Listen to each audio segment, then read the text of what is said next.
David's cutting the fiberglass wide body fender to sit behind this one. We'll pack a little bit of clay right in between there. Gotcha. And there's glass over it. These airmen, each and every one of them are into, on their free time, building their own cars. I just recently built an import drag car. This truck that I did, I completely tore it down to the bare frame. When you're a car guy, you're a car guy. We all gotta have parts. We all gotta have power. We're gonna have 3 flat screen displays up here, a static on each side, and in the middle, controlling them both, we're gonna have a touch screen display it's basically your interface. Well, you can be able to log in remotely, and you can be standing outside the car to laptop and be able to turn on the car and do whatever you want with it. Well, this is one of the coolest pieces we have here, being this thermal imaging camera. Senses everything from cold to hot. You know, this is the state-of-the-art stuff that the Air Force uses. It'd be really cool to pick up burnout marks, that's for sure.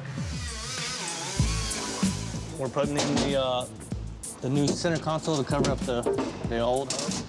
Working on the dash, which incorporates 3 TV screens. Had to work on the skeleton. We're putting 2 pieces that we fabricated yesterday in, and those are actually going to hold the screens on left and right. Basically just finished installing the muffler system. When this valve is open, it's gonna be really, really loud. We'll have basically a muscle car sound. Whenever it's closed, it's gonna go through 2 mufflers. So it's gonna be real stealthy, real quiet. I like it. Yep. We still have a lot of work to do. Both these cars are gonna be put into paint and body shops within the next couple days. We're about 3 weeks out of our deadline or so.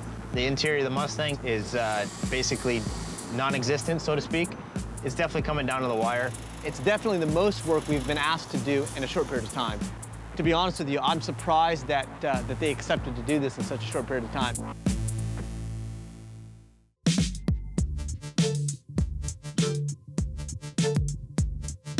We're coming down to the final few days of this supercar builds here for the Air Force.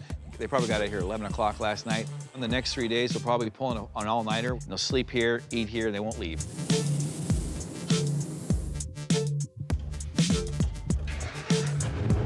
Next, we'll work on the dash. We'll put the skeleton of the dash in there. We've waited on that to get all of the mechanical stuff working with all the pedals and all that stuff. We actually just finished that up.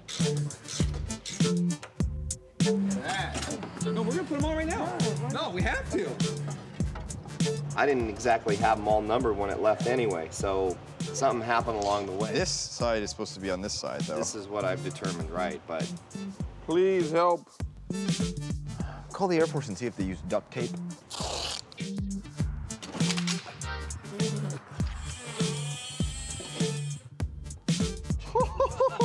It almost took me out. Fires.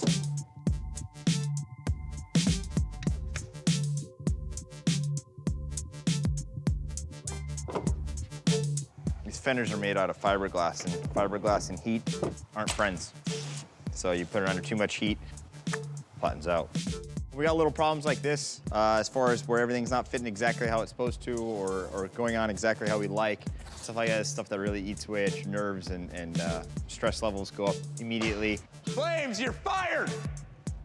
I say for now, walk away from it. Because you can wasting your time, you could be doing something else. This is about to be a long night.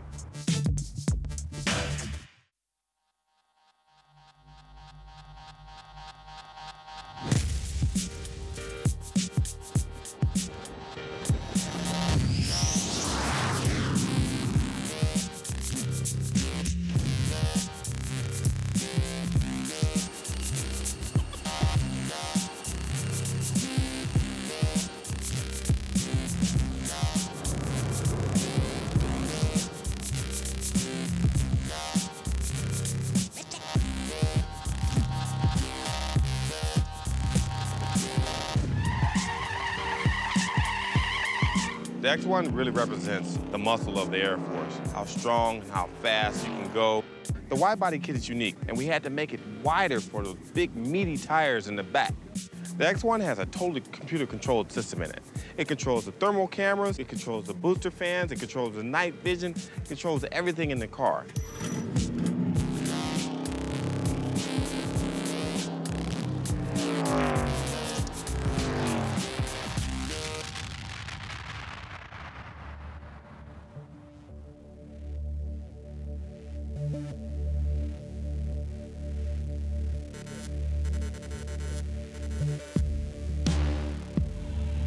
the Vapor, we took the most exciting advances from the Air Force, the space program, GPS, all the cool electronics, put them inside that car.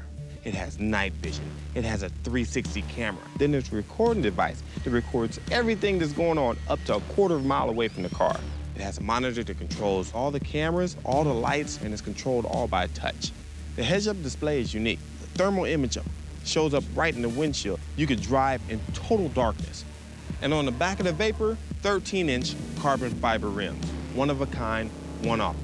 Dual steering wheels, one for the pilot and the other for the co-pilot. Just like a UAV, you can access the Vapor from anywhere in the world. We have a stealth mode that the exhaust, you can't even hear it. It'll just roll right past you.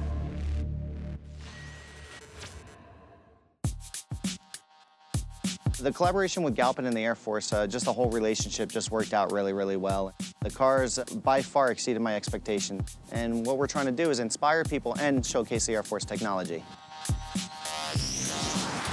I think taking the technology from the Air Force and putting them in the cars has just been phenomenal. I mean, we've done things with these cars that you can never imagine. We selected 7 airmen and teamed them up with Galpin Autosports. They were all chosen by their expertise in their background fields, whether it was electronics, sheet metal. And we took their expertise and had them apply to build us 2 supercars, the X1 and the Vapor. I think that's an experience that's going to carry through with the rest of their careers as well.